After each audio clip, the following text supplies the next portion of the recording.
Imagine being offered a role in the sequel of the highest-grossing movie ever and saying, "No thanks." Well, that's precisely what Michelle Rodriguez did. In the 2009 sci-fi sensation Avatar, Michelle Rodriguez first graced the screen as Trudy Chacon. As a combat pilot working for the Avatar program, Trudy's heart was with the Na'vi people.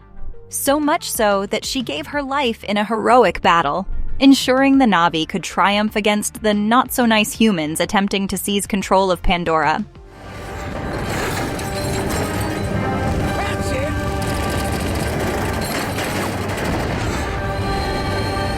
Last year's release, Avatar: The Way of the Water, marked the franchise's much-anticipated sequel. Interestingly, it featured the return of Miles Quaritch, played by Stephen Lang, despite his character's untimely demise in the first film.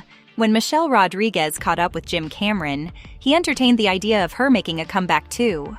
But Michelle put her foot down, reminding him that her character had died a martyr's death, and bringing her back just wouldn't make sense. This Fast and Furious superstar had a heart-to-heart with Vanity Fair, explaining why she told James Cameron that reviving her Avatar character would be, in her words, overkill.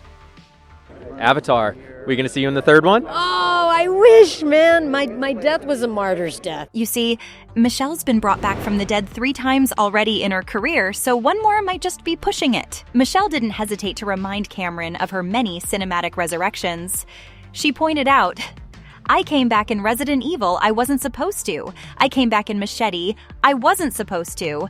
I came back with Letty, I wasn't supposed to. We can't do a 4th time. That would be overkill." Rodriguez even expressed her confusion over this odd trend of her dead characters returning to life, joking that perhaps they just can't figure out what to do with a girl who doesn't have a boyfriend, so they keep killing her off and then reviving her. Saying no to an Avatar sequel is no small matter. We're talking about one of the most monumental movie franchises in history. The original Avatar still holds the crown as the highest-grossing movie ever, raking in a jaw-dropping $2.9 billion globally. Fast forward 13 years, and Avatar: The Way of Water shook the box office with a whopping $2.3 billion, making it the 3rd highest-grossing film in history.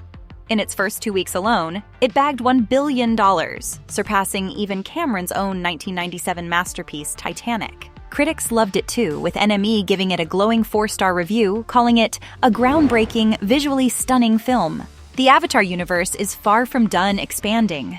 Back in 2016, it was revealed that 4 sequels were in the pipeline, which would include Avatar: The Way of Water, Avatar: The Seedbearer, Avatar: The Tulkun Rider, and Avatar: The Quest for Iwa. As for Michelle Rodriguez, she's got a busy first half of 2023 with the release of Dungeons & Dragons: Honor Among Thieves, which is already out, and the upcoming Fast 10 set to hit screens in May, courtesy of Universal Pictures. So what's the deal with Michelle Rodriguez's characters meeting their maker so often on screen? It's something that hasn't gone unnoticed by fans, sparking lively online debates about her tendency for on-screen demises, from Lost to Avatar and Resident Evil. Michelle weighed in on the topic during a 2023 Wired autocomplete interview, saying, "They always kill me. They're like, she doesn't have a boyfriend? We don't know what the purpose of this strong female is." Chris Pine chimed in, pointing out that fans love her enough to bring her back to life, to which Rodriguez agreed, but questioned, "Why kill me in the first place?" Despite her character's short lifespans, Rodriguez appreciates the roles she's taken on. She admitted to Hollywood News, "I was typecast the minute I did a film called Girl Fight years ago. You allow yourself to be typecast. If she ever wanted to break the mold, she'd choose an indie film where she'd play a character going through a harrowing experience, potentially earning herself an award for portraying vulnerability or mental illness." Despite this intriguing pattern in Rodriguez's career, where her characters are repeatedly killed off and brought back to life, there's no denying that Michelle Rodriguez has carved out a unique niche for herself in the film industry, consistently captivating audiences with her strong, memorable characters. This is Story Reels. Subscribe to our channel for the very best in entertainment.